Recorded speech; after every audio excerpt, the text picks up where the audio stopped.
So we just learned the sad news that Minecraft Dungeons development is being shut down. And I have some thought on why that is and where Mojang went wrong with Minecraft Dungeons, and also how they could have fixed it and how they can prevent this from happening in the future. In the meantime, if you want to help a Prowler beat that YouTube algorithm, click the like button down below, subscribe to the channel if you're not already subscribed, and leave me a comment down below telling me if you have played Minecraft Dungeons, and if so, what were your thoughts of the game when you first played it?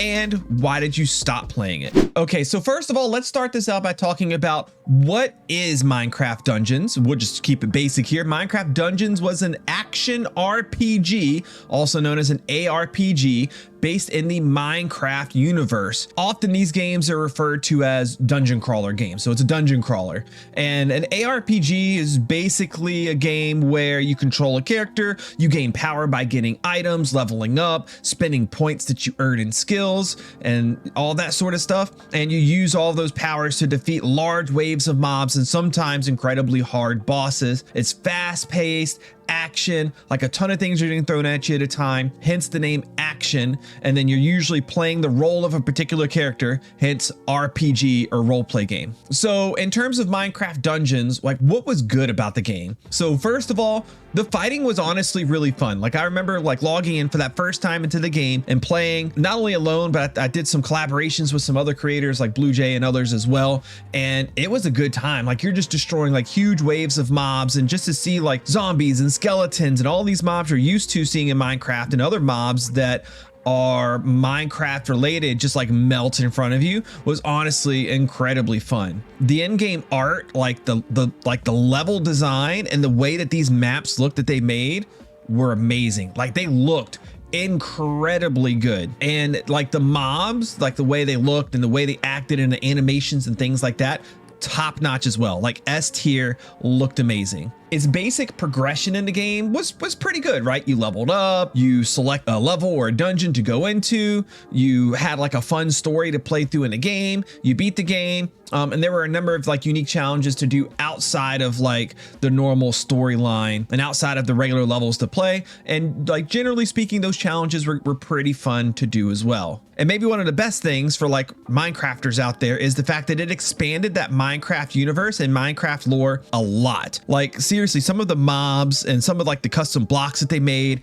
and that sort of stuff, they were really good. Like I can't stress to you how good they were. Like there's so many good ideas for mobs in the game that you would love to see in normal Minecraft. Same things for blocks as well. I think there's even mods that add all the blocks in. Like there's a bunch of really interesting looking blocks and structures and like all sorts of stuff that really added a lot to that overall Minecraft universe that like really get your imagination pumping for how like the base game could potentially be in the future. But while there were some good things about the game, there's also some pretty bad things about the game too. There's really like no incentive structure to keep you in the game at all. Like nothing to make you want to stay in, nothing to grind for, nothing to like repeatedly do. They added some stuff in way later into the development cycle of the game. They kept trying to sell us on these DLCs, which I mean, they were cool. Like they had some good stuff in them, and pricing wise, they weren't priced outrageous or anything, but it just all felt like a cash grab for a game that otherwise didn't have a lot to it. Like they had to keep pumping this out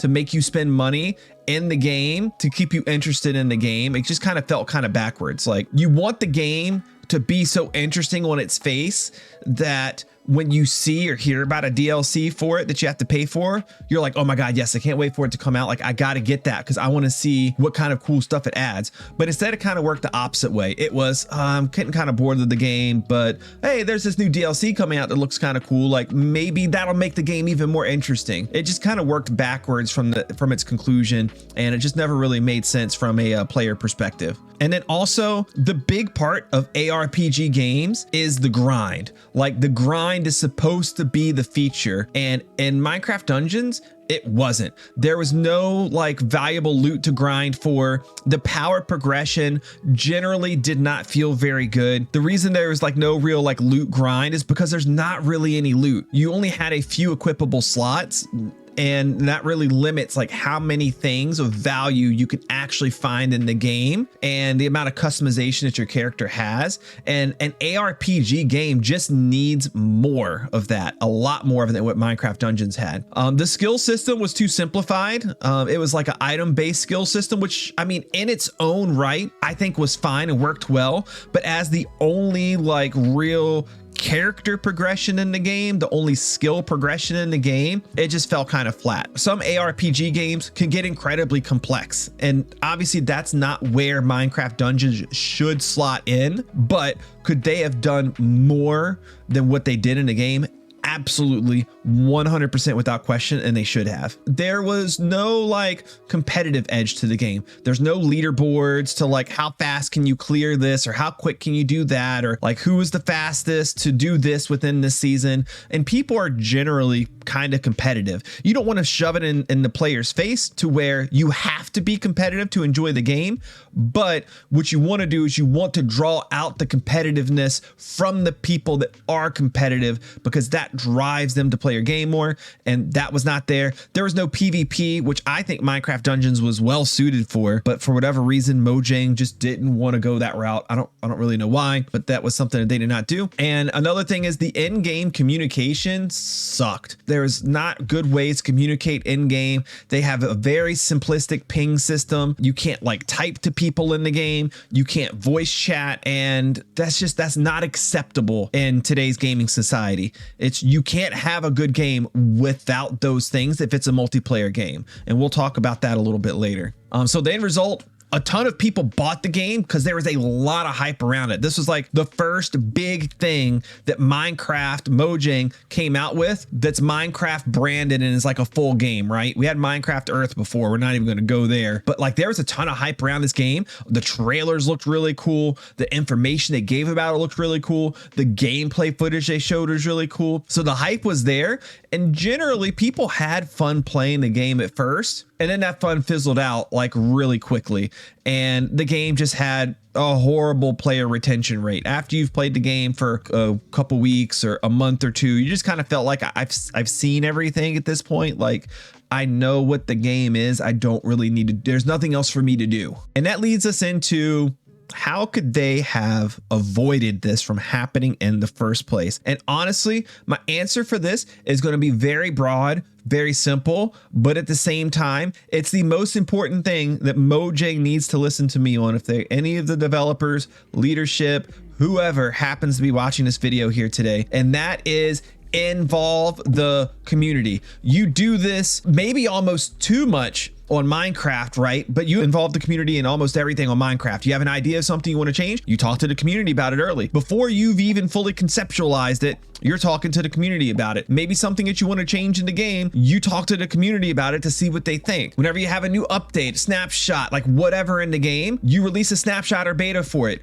well in advance. You let the players play with it. You let the players touch it, do like whatever, like do all this stuff. And that's a good thing ultimately in the end. Having too much communication and too much player involvement is better than not having any at all. And unfortunately, that seems to be Mojang's like MO for how they are handling their games outside of Minecraft. We had Minecraft Dungeons popped on us with very little time to know anything about it and before it released. So the game was pretty much done by the time we even knew it existed. And the same thing with Minecraft Legends. Minecraft Legends was sprung on us during what was it, like a Xbox event or something like that. Like really just felt like several months before the game released. Like the game was pretty much all the way done, and then they tell us about it and then it comes out. And unfortunately, this keeping of secrets is the biggest thing that's hurting Mojang right now. We're going to talk about that some too, because this leads me into where do we go from here. So first of all, Minecraft Dungeons is done. It's over. You're not going to see any more updates for Minecraft Dungeons. But if I were Mojang, I would actually consider making and doing it right a Minecraft Dungeons 2.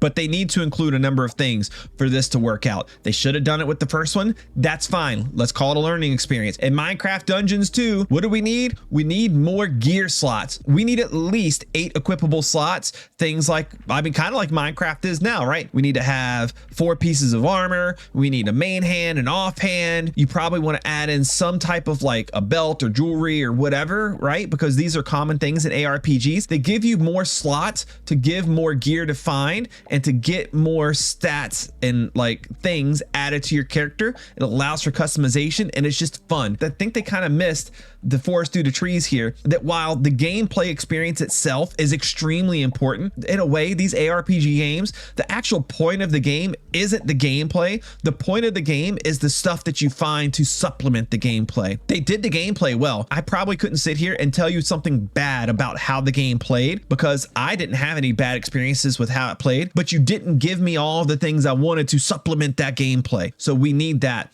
And that leads me to focus on gear. We need a wide range of gear. There needs to be gear for different types of stats, different types of modifiers for your characters. And I'm not going to sit here and pretend like I know what those things are for Minecraft right now. Although if you told me I had to sit down and think about it and give some like very thorough feedback to Mojang in specific detail, yeah, I could sit down and we could figure out a lot of different things that I think would make sense. Maybe drawing some things from current Minecraft, drawing some things from other ARPGs. But regardless, the gear needs to feel valuable. It needs to feel important to the point where, and this is a common thing in the ARPG genre, you want to feel like if you get just the perfect setup for your character, you get all the things that you want, you want to feel like the game is broken. You broke the game. Everything's too easy to beat until eventually it's not, because you go up to a challenge that's even harder to accomplish. But for a while, you want to feel like, man, like this game is just too easy. Like this feels good. I instantly delete everything on the screen. And unfortunately, that like power progression to any level of like customization didn't exist in the game. And then that kind of leads me to the whole point of these RPG games is you want to give people the feeling of a certain power fantasy that they can play in the game. Maybe you have a minion master that can have a lot of different minions, which they had minions in the game, by the way, but you need to play on that. You want somebody to be able to get gear and specialize the character to be a minion master or be an offensive or defensive melee class. And you can call those things whatever the heck you want to call them, but we need something like that. You need a solid ranged class, whatever you want to call it. Maybe even something to do with potions if you want to keep things inside of Minecraft, or heck, you can expand that Minecraft universe even further, right? Because magic exists in the Minecraft world. A lot of the mobs in Minecraft use magic for a lot of different things. Why doesn't the player have any ability to harness magic for themselves? If you start adding magic classes into Minecraft in a Minecrafty way, that would be the coolest thing that Minecraft could do in a game outside of Minecraft, or maybe even inside of Minecraft. I don't know. But essentially, this would allow the game to add in classes into the game, whether they want to actually have you select a specific class in the beginning, that's fine. Or they want you to just start out as the same character and then you get to select your class through the decisions that you make and play as like a pure like class in that particular power fantasy, or you want to mix and match them some to make your own custom unique character. Either way is fine as long as you do it right. Another thing is you need to have meaningful seasonal content. For these types of games, seasonal content is really important. You need to have a new season come in every few months, because regardless of how well you make the base game, eventually people are going to grind it out and get bored of it. That's just the nature of really gaming in general, right? You pick up a game, you play it for a few months, you put it down. Almost all games are like that. Minecraft is like an exception to that rule, generally speaking, as it's lasted for like 12 years now. So for a game like Minecraft Dungeons 2, you need not only seasons, which they had, but you need meaningful seasonal content. You need new levels, new bosses, new mobs, new skills, new gear, all of these things interjected into each season. You can have elements of that are a come and go, like some type of corruption that happens to the world that affects every like dungeon that you go into. That could be done when the season's over, but also you want stuff that stays. You introduce a new mechanic that has to do with some new weapon or skill type or whatever that your class or character can use. Those types of things can stay in the game. When you do this and you do it right, your player base is happy because every 3 months there's meaningful, fun new content to do. And then players that come into the game later have a lot to do, you or even existing players have a lot to do, because you keep adding in new mechanics a little bit at a time every 3 months. And as you get 1 year, 2 year, 5 years into the game just has a lot more depth to it, because you've slowly added in all of these things into the game. As long as you do it with a good plan in place of how that's going to look going into the future and how you're going to manage that for the player, it can make for an amazing game that years later you look at and you're like, oh my God, this game was fun at first and now it's even better 5 years down the road because we have all this good, new, fun, amazing stuff. Another thing they need to do is they need to just make it easier to play with and communicate with others, like a public lobby system. I shouldn't have to rely on only having friends that are online and playing Minecraft Dungeons at the time to play with other people. Like, I should be able to get into a random lobby with others and play if I want to go through the levels, because playing with more people is generally more fun. At least the way Minecraft Dungeons worked, like the more players you had, there was more mobs on the screen, and obviously those mobs usually get harder, and that just makes things more chaotic and a lot more fun. So that's number one. But more importantly, we need to build in voice chat and in-game like text chat too. I understand that Minecraft is a like a game, a brand that appeals to kids, but rather than being afraid of what can happen with kids playing the game and having access to text or voice chat, be a leader in this. Like, you guys have all the resources of Microsoft, Xbox, and just your own technology and developers at your fingertips. Use them and just make a system that helps protect kids. Put in some good parental controls. Like, by God, Fortnite does this well. Yes, Fortnite. I have a 10 and 11-year-old kid. They've been playing Fortnite for a few years. Like it or hate it, I don't care. But I can go in, I can make it to where my kids can't add new friends. I can make it to where they can add new friends, but I have to approve it. I can make it so they can only hear their friends, or they can't hear their friends, or they can group with their friends, or they can group with everybody. I have full control over all that stuff, and we're talking about Fortnite. So I'm sorry, if Epic Games and Fortnite can do it, you cannot tell me that Minecraft, that Mojang, with all of the resources and money that they have, can't easily figure out a way to include text and voice chat in a way that allows parents to protect kids if they want to, all while us, the parents / adults, can just hop into a game and use in-game voice chat and just make it freaking easy, okay? Because right now it's not easy, and that takes away so much enjoyment. You know what? That goes for Minecraft Legends too. That goes for Minecraft, the base game as well. It goes for everything. Just do it. Make it, and make it for all of your systems. All of them. Make it all the same thing. Build it for all of them. Now's the time to do it. And here's my last thing. If they're going to go forward from here and make up Minecraft Dungeons 2, bring us in early. Bring people into the process early, like a couple of years before you're deciding to launch the game, and you're maybe well into development, but you still have a ways to go with developing a lot of the systems, and you can still change course on a number of different things as you go. You need to have a closed beta. Invite the people that give the most and best feedback. Invite content creators, whether it be myself or other people. I don't care. You don't have to invite me. I would like to be invited, but I don't care if I get left out or not. That's not the point. If you include people that are generally constructive, good testers, provide you feedback, that are well ingrained in the game and the community, and let them come in under NDA to where they are not allowed to tell anybody anything. Let them come in and just play the game. Or if you want to let them make some content about it, that's fine. Either way, bring some of us in that know these types of games, that can provide good feedback and can let you know, hey, this is good, build on this more. Hey, I don't like this at all, get rid of this. Hey, this is missing from the game, add this in. And take all of that information that everybody gets you a couple of years before the game releases and change course accordingly. A lot of the best companies do this, right? So you guys should probably pick this practice up as well, rather than keeping everything secret, like all the way up until 5 seconds before the game launches. Also, after you have that closed beta a couple years before the game launch, take a year or however long you feel like you need to. Don't commit to any specific dates on launch of the game. Keep things vague.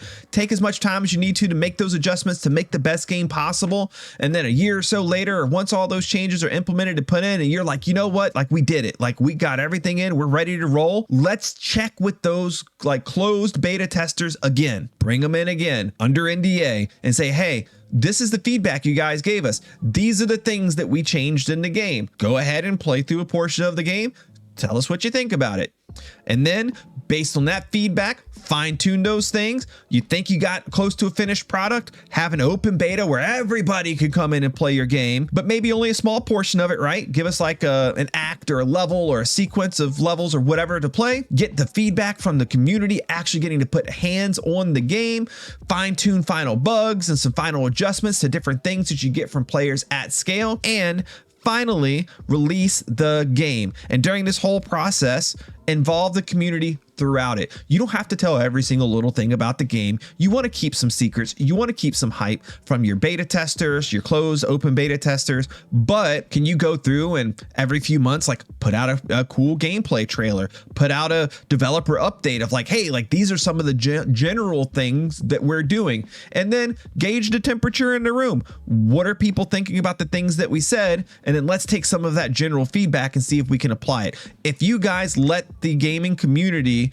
around Minecraft, and not even Minecraft, but around whatever genre game that it is that you're making, bring some of those people in too, you're going to end up with a much better game in the end, because you guys have great developers and great testers, but it's a small set of people, and it's people that are already inside of that gaming developer mindset, and you need people that are outside of that. And that's why you need to include the community and us. You already do it with Minecraft. Let us help you. So anyways, I appreciate you guys listening to me rant a little bit. Hopefully you found this information interesting and compelling. What are your thoughts about what I talked about? Do you think Mojang needs to make a Minecraft Dungeons 2? Do you think the feedback that I gave would be something that would make a Minecraft Dungeons 2 more fun? How do you feel about my thoughts on Mojang being more open and like informative about the projects that they have coming up? And if they have something that they're working on now, hint, hint, future video, then do you think that they need to start telling us about that in advance now? At least some basic information so we can start steering them and helping them out. If you enjoyed this video, give me a like, subscribe to the channel if you're not already. Like half of you guys aren't subscribed. What are you doing? Click that subscribe button, drop me those comments down below, and I'll see you next time.